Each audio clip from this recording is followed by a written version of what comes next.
So the way to forgive yourself, even though you can say, yes, that was wrong. I should not have done that. That was a mistake. The reality of living in the present with self-forgiveness is deciding, okay, well, now I'm going to trust myself again. And I'm going to continue to trust myself until I end up where I belong.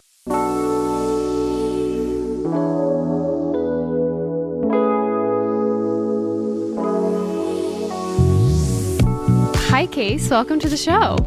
Hello. Thanks for having me. We're so excited to have you. For everyone who does not know Case Kenny, he is a Chicago-based writer, the podcast host of the New Mindset Who Dis podcast. You have a set of New Mindset journals that have come out, and you've probably seen his work like everywhere on Instagram. He has like over 750,000 followers and gets like hundreds of thousands of likes on his pictures, and they're just of like the most relatable, inspirational words that just help your day go better. So we're so excited to have you on the show. Well, thank you. Thank you for the kind intro. I appreciate that. Oh, you deserve it. I always like hearing in people's own words. What do you say when people at a party ask you what you do? I've thought a lot about this because I do a lot of different things. I host a podcast in Sirius. I write quotes on the internet. I'm an author. I speak. I do mindfulness stuff. I do a lot with music and producers. So it's all over the place. So the answer that I've come up with that I think is a little funny, but actually very accurate, is I say I share my feelings for a living, and I'll leave it at that. Not only because it's accurate, literally I share my feelings, but that's also how I define mindfulness. Mindfulness is the art of sharing your feelings with yourself and then with other people. And so it really is emblematic of what I do professionally, creatively, personally. So that's what I say. I say, share my feelings for a living. And I do that with music and with writing and with books and with journals and with speaking and all these different mediums. I think that's a wonderful way to encapsulate it all. Also, a good conversation starter, because people are like, okay, what does that mean? And then you can go into the details. Yeah, it's a little weird. Sometimes I tell my mom that because my parents still can't wrap their head around what I do on the internet. So sometimes they'll accept that as an answer as well. We get that comment so much with all of the like influencers or bloggers that I interview. They're like, yeah, my grandma has no idea what I do. She doesn't think I have a real job. And it's so funny that I feel like the same way sometimes, like you have to like really explain it to older generations. They're like, unless you're at a desk from 9 to 5, you don't have a job. Yeah, it is confusing, certainly. Like, well, how do people access the podcast? Oh, the podcast, where's the podcast? Or like you're writing, like where do you buy your book? It's a whole, it's a generational thing for sure. But share your feelings is universal, so we can all relate to that. Yeah, very true. Can you tell us a little bit more about what got you here? You kind of started pretty recently. It doesn't seem like you've been doing this forever. So what's the journey been like? Yeah, I haven't been doing it forever. So I'm 35. I started the podcast in 2018. So I've been doing a podcast for a while, for 5.5 years. So basically, former life, I worked in advertising and marketing. I ran a sales team out of Chicago. Did that for 8 years. Was good at it. Like I was an account executive and left as a regional vice president of this company.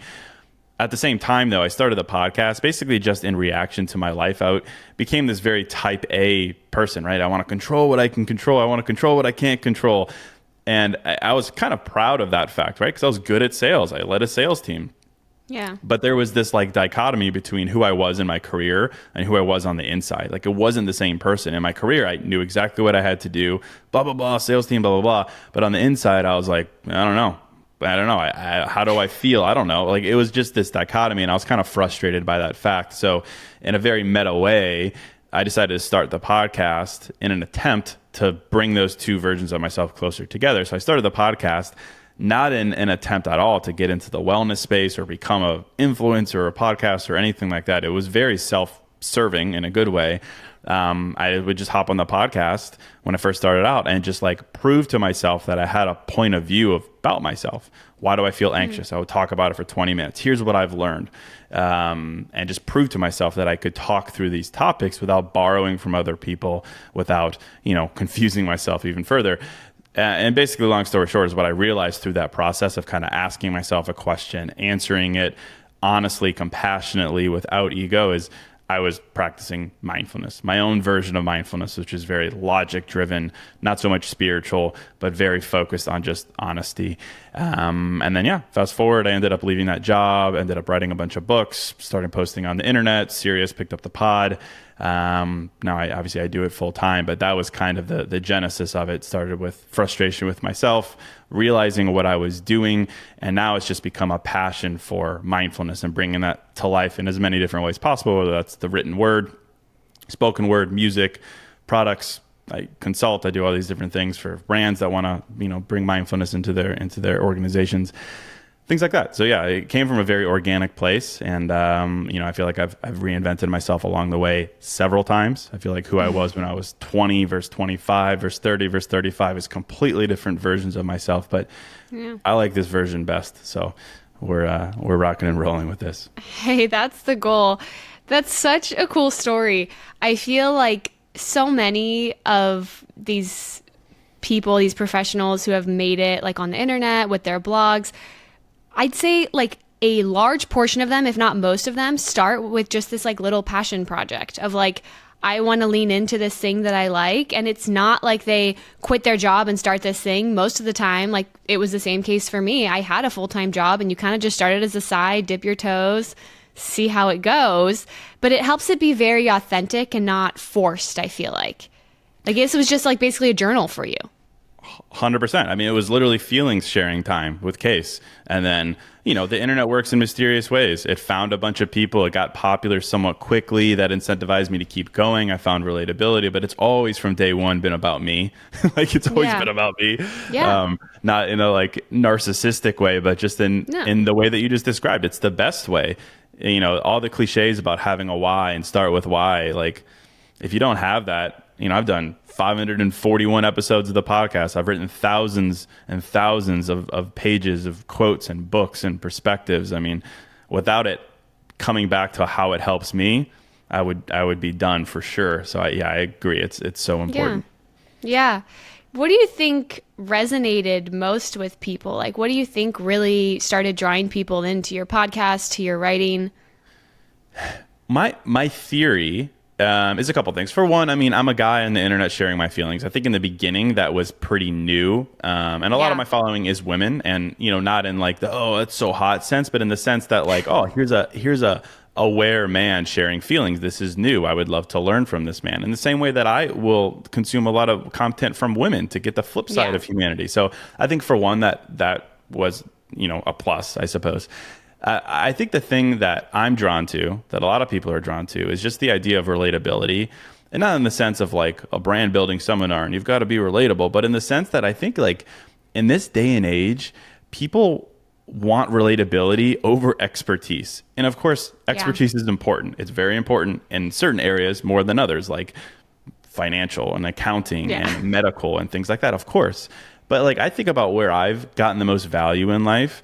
And while I respect the big dogs who have expertise and academia and all this stuff, I get the most value from like Reddit or random people on the internet, just regular people who are sharing their lives. And I've always tried to reflect that in myself. I don't talk about things I have no business talking about. People always ask me, talk about dating with kids or divorce. I say, no, how could I possibly know? I stay away from things that I haven't experienced myself or had close observation of. And I think, I used to, when I first started the podcast, I used to refer to myself as a dude bro guy, all one word. I don't really do that anymore because I'm a little older now. But at the time, I saw it just as a cheeky way to say, I am just a regular freaking guy. And I use I statements and I'm not lecturing or anything like that. So I think, people gravitate towards that, as they should, not to me, but just in general, like gravitate towards what you can relate to and someone who speaks from personal experience. And, I've always stayed pretty adamant about that, and it's worked well. Yeah. Well, and I think people love, in that same vein of relatability, you're not trying to be like a Thoreau. Like, I feel like the words you share are just very like colloquial. They're very like, this is kind of how you would say it to a friend, and people enjoy that. It's like they can come to your page and get a message. And I tried to do the same thing on my page, and it doesn't have to be necessarily like super deep all of the time. Like sometimes things are just casual and like feelings are casual, and that's okay too. They don't have to be the most like profound statement in the world. Yeah, that's so true. I mean, I think that's a big part of my writing. Regular language, short, simple Yeah. language, not trying to reinvent the wheel. And in fact, like some of my language is so simple. It's like from the outside looking in, it's like, well, duh, thanks, Case. But like, Yeah. I think that is my mission. My mission is to Yeah. deliver more does in life because we all, everything I write, we all know. We all know it. Of course, we know it. But life does this thing where it makes us forget it or it makes us rationalize the opposite because life is life and we're all, hurt in some sense. So my mission is to spout cliches from a mountain in different ways, in different language, in different simple ways so that maybe someone hears it for the 100th time and that 100th time changes their mind about life. They've heard it 99 times, but then they hear it worded in a different way from Case, and they're like, oh, okay, this is true. I'm going to live my life differently now. That's my mission. So yeah, I'm not afraid to sit down and be the opposite of a philosopher. I think that's my place in life. 100%. I love that. Well, what's the best advice you've ever gotten? The best advice I've ever gotten. Well, I would actually go back to my comment about Reddit. It wasn't a famous person. It wasn't even someone I knew personally. There was this thread on Reddit that I read once, which was, "What's the best life advice you would give?" Right? What would you give? All anonymous people on Reddit, right? Just regular people. Someone said the following, and it was just one person. You can't find this quote anywhere else on the internet. Some random person said this on Reddit and then dipped, and I have no idea who it is. They said that the difference between a head full of memories and a head full of regret is your ability to forgive yourself. And that's always just stuck with me so much. So the power of self-forgiveness, the difference between a head full of memories and a head full of regret is your ability to forgive yourself. And that's been my guiding light for everything. How do you forgive yourself? What does self-forgiveness look like? And for me, that's how I've lived my life. Forgiveness, self-forgiveness, and mindfulness are so interlocked. The more honest you can be with yourself, the more willing you are to forgive yourself. And forgiving yourself is the key to reinventing yourself, and reinventing yourself is the key to finding where you belong and what you're passionate about, all these things. So that quote, frankly, changed my life, and I have no idea who said it. I'm grateful for that person. But for me, certainly that's the best advice I've ever heard that's been given to me randomly by the internet. Hey, you never know where you can find it. I absolutely love that, though. Did it come to you at a time where you were particularly struggling with forgiving yourself, or has it come back to you and like you've been reminded of it throughout times where you've had to forgive yourself? I think it's more of the latter. I think it's just been, I forget honestly when I read it. Probably read it in maybe like 2019 or something. But yeah, it's just been one of those things that I always, I'm big on like keeping things in my back pocket, mantras specifically, affirmations, reminders, so that when I am triggered, just like anyone else, by life or by myself, I can say, before I react to this thing without thinking, before I just give in to my human nature, is there anything in my pocket I could turn to? And, I've got a couple little sound bites that I turn to all the time that calm me down, that kind of center me. And that's one of them, certainly. So, whether, something was going on with my relationships or career or just general anxiety or frustration, like I turn to that all the time. You hear these quotes all the time. They're like, forgive yourself. Sometimes the question in my mind, though, is like, what does that even necessarily mean? Yeah. So, what does that mean to you? Yeah, it means something specific because agreed. Self-forgiveness, like a lot of these terms in the wellness self-help space are great, of course, but they've been diluted by just like blind adherence to it. Forgive yourself. Like energy flows within you. Come back to your highest vibration. I'm like, what are you talking about? What does it mean? What way is up? What are you saying? So I've actually spent a lot of time thinking about forgiveness, and I could spend an hour talking about it. The thing that I come back to time and time again is like, what verbs are associated with forgiveness? I'm big on mindfulness in a vacuum without action is like, what are we doing here? So I'm big on like, what would the act of forgiving yourself in your heart lead to in the outside world? And for me, the idea of forgiveness is trusting yourself in the present again. That is forgiveness. Because when you look back on life and you realize you made a mistake, we have to realize that the mistake we made at the time we made the mistake, we trusted ourselves, right? We trusted ourselves that accepting that new job was the right move, even though it ended up being wrong. We trusted ourselves that getting back with our ex was the right move, even though it was wrong, right? And hindsight is always 20/20. We have this ability. So looking back at the past and realizing that when we made those decisions, it was an act of trusting ourselves. So the way to forgive yourself, even though you can say, yes, that was wrong, I should not have done that, that was a mistake. The reality of living in the present with self-forgiveness is deciding, okay, well, now I'm going to trust myself again, and I'm going to continue to trust myself until I end up where I belong. So for me, it just encourages more actions that are honestly aware, heartfelt, compassionate, but it comes back to the idea of trusting yourself again and believing that good things happen more than once in life. I think that's a big piece of friction when it comes to forgiving yourselves. We're like, forget it because I had something good. I made a mistake, I blew it, and I'm done. The reality of life is, of course, we all deserve second chances, third chances. Good things can happen 1 time, 2 times, 10 times. It might be a different version of it. It might look different. It might come out of left field. But I think we need to combine those 2 things, trust in ourselves, belief in new versions and variations of goodness in life. And I think between those things, belief and action, it makes the idea of forgiveness simpler, easier. I absolutely love what you just said. Good things can happen more than once in life. I just love that. I also, when you were talking about forgiving yourself, it reminded me of a quote that I've shared on my page before that said, I think it says, like, forgive yourself. You did the best you could with what you had at the time, or like you did the best you could with the information you had at the time. And I feel like that really does get down to such a great root of why it's so hard to forgive ourselves, because sometimes we blame ourselves. We feel like we should have known better. And forgiving yourselves means just trusting that, like, you absolutely thought you were doing the right thing. Yeah, I love that quote. Yeah, it's very derivative of what I believe. I mean, like, Yeah. Hindsight is a double-edged sword, right? There's the quote, you can only connect the dots looking back.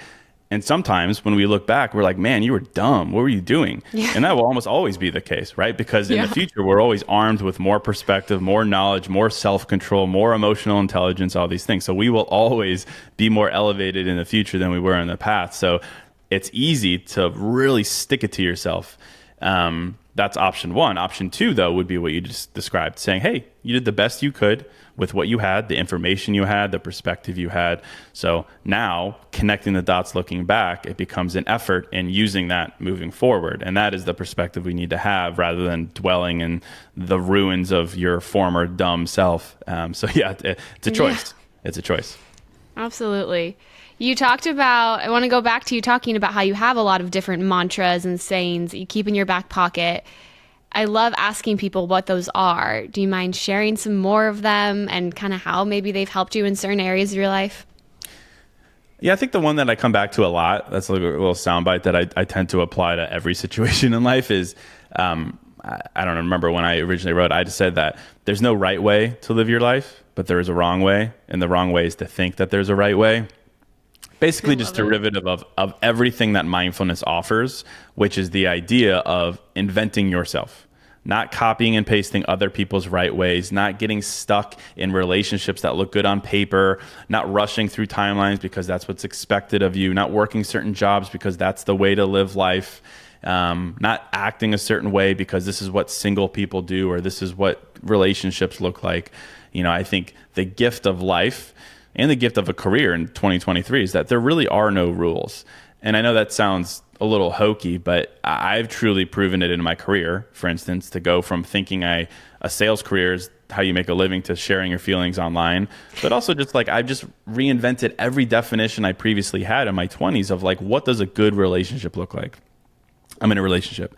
Or when I was single, this is what a single guy needs to look like. He needs to be popping bottles and have a roster and this and that because that was what I thought was the right way. So I think really it's our duty in life to challenge the right way, because our teens and our 20s call it, the purpose is to go out and be inspired by other people's right ways. For sure, it's great to be inspired, but it is our duty while we do that to challenge those things, to say, is this the right way for me? And I think if we're honest with ourselves, the majority of us will find variations or different right ways. And I think we owe it to ourselves to do that so that we don't fall into the trap of, you know, there's all this psychology behind mimetic theory, which is the idea that we're just borrowing from other people almost exclusively in life. I wrote a book about that. It's our duty in life to let go of things that aren't true to us. And I think the idea of there's no right way, but there's a wrong way, and the wrong way is to think that there is one singular right way, right path, right timeline, right person, right example. I think sets us down the wrong path. And I think it's an uplifting, empowering thing to say, I get to go out and decide what's right for me, who's right for me, and let that lead you. I love that. I think a lot of that goes back to also just like taking responsibility for our lives and our actions. And I think sometimes we also, when we make mistakes, want to blame other people and be like, well, they were pressuring me to do that, or society pressured me to do that. And I think a lot of life is taking responsibility and being like, I get to decide. And if I make certain decisions, those are all on me, not in like a harsh way, but just in like a very balanced way. Like my decisions are at the end of the day, my own. I love that. I think that is the most empowering way to look at your life. I call that the good side of your ego. Like there's bad sides of your ego, right? Ryan Holiday, ego's your enemy, of course, but the good side is what you just described. It's saying, I take responsibility. I trust myself. I will do this. I will feel that. And if it's wrong, and if it leads me into chaos, I will take responsibility for it, but I can handle it. The ego, the healthy ego says, I can handle it. I can adapt. I can overcome. And I think you combine what you said with the mantra I said, and that leads you to really take ownership of your life, which I think, looking back of all the regrets you might have, I think if you are adamant about taking ownership for what you do, how you feel, who you date, the job you work, I think you're going to have far fewer things to regret looking back on. So yeah, I love that. Yeah. Every time I hear like things about taking responsibility, living life your own way, I think of My Way by Frank Sinatra, and I'm like, if I can die and listen to that song and feel like it really rings true with me, I did something right. Yeah. What a OG legend. Yeah, I mean, it's true then, it's true now. Yeah, it's so true.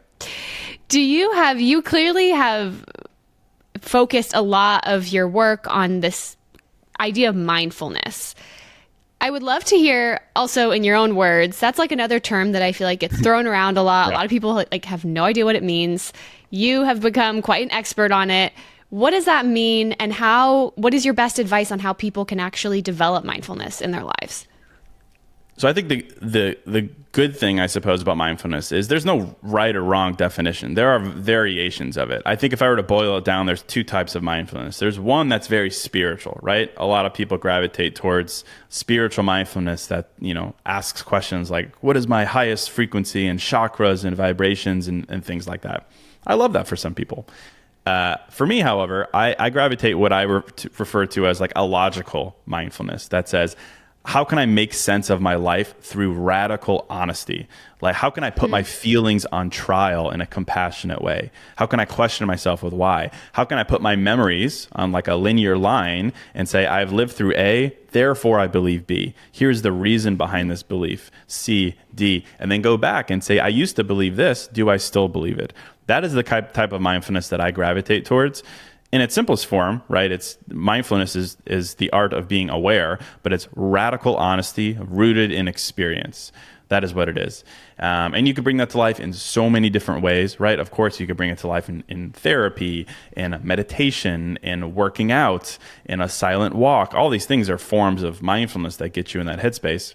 I do a lot with music, for instance. Music is a great medium to get you in a really vulnerable headspace. The thing I recommend most for people who want to, figure out what mindfulness is I think guided journaling is the simplest way to get into mindfulness. Literally, it's the art of asking yourself questions. It's the art of putting your feelings on trial. And I talk a lot about journaling. I lead a lot of journaling workshops. And I think the most practical way to think about the power of journaling, because a lot of times you're like, oh, what am I going to have a diary and this and that? And I'm like, yeah. Well, no.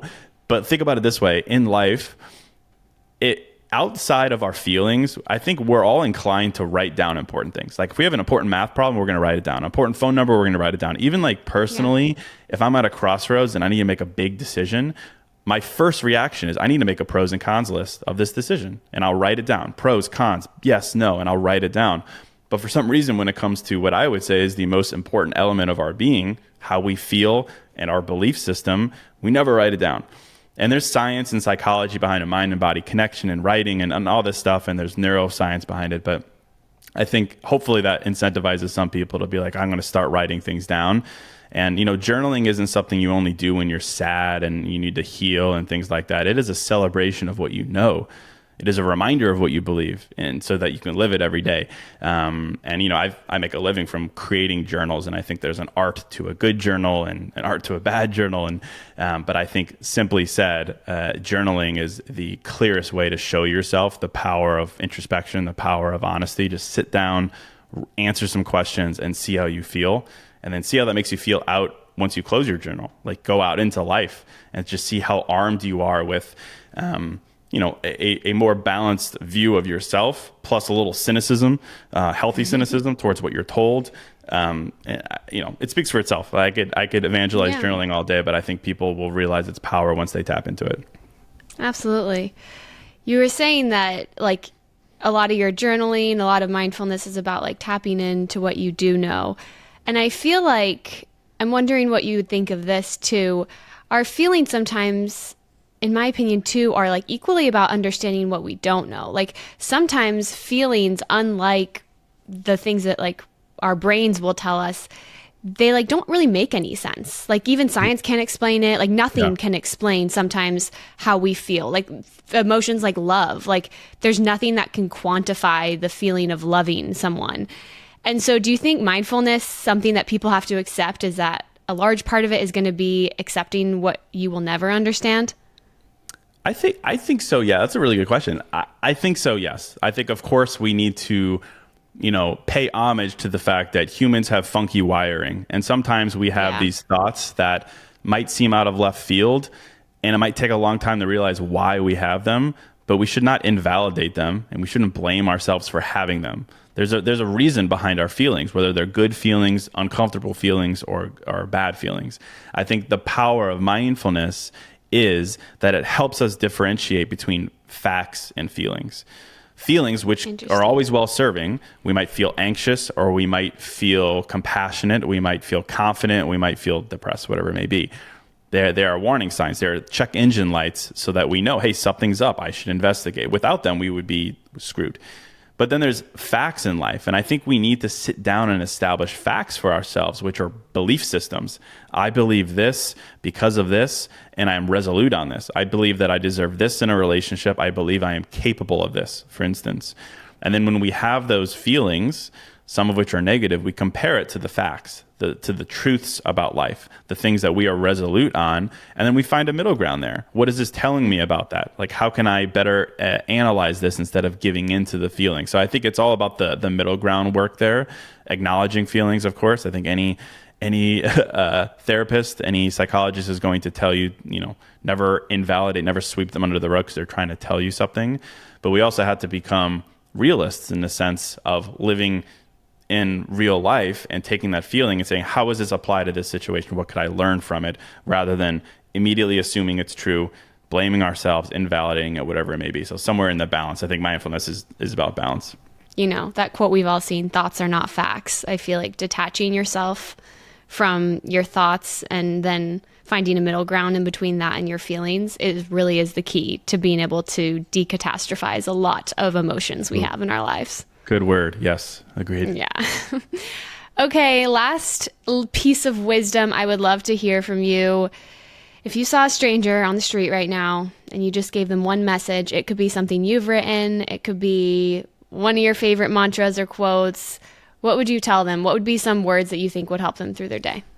I don't know. I published an episode literally a couple hours ago on, as I've gotten older, we're under a lot of pressure to find main quests in life, right? Relationship, job, house, stuff like that, which is great. I think it's great in life to find one or two or three big things that you're passionate about. Your job, your career, fine, great.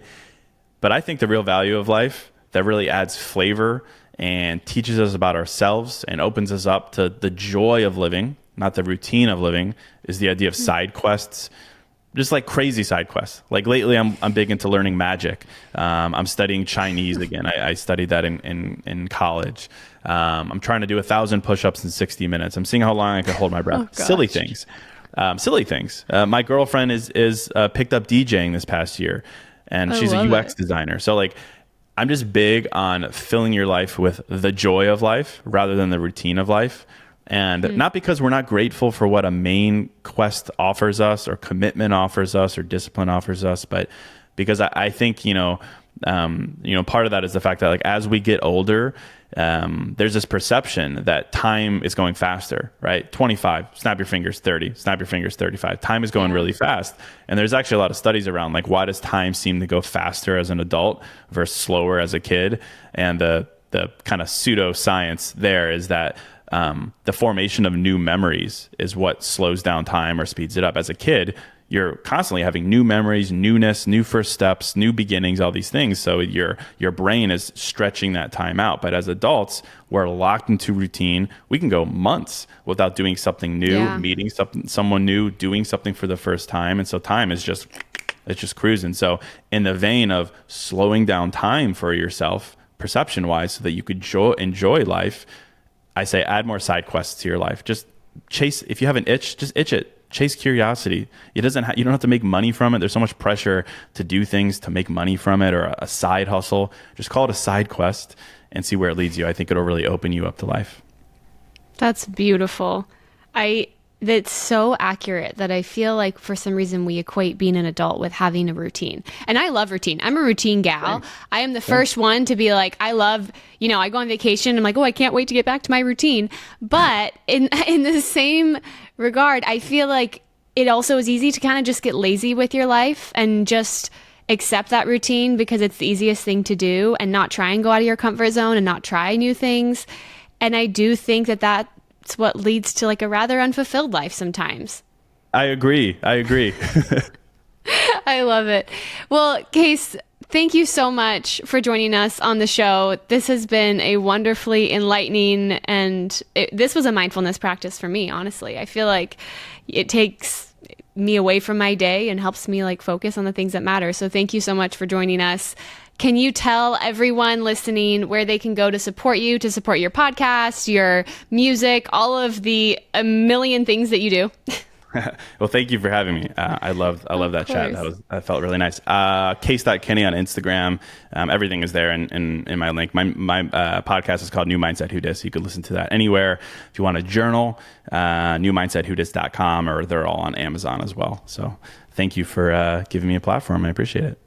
Of course. I look forward to keeping up with your work and seeing your words, and everyone else should too. If you need a little bit more inspiration in your day, visit Case's page and check out his work and his journals.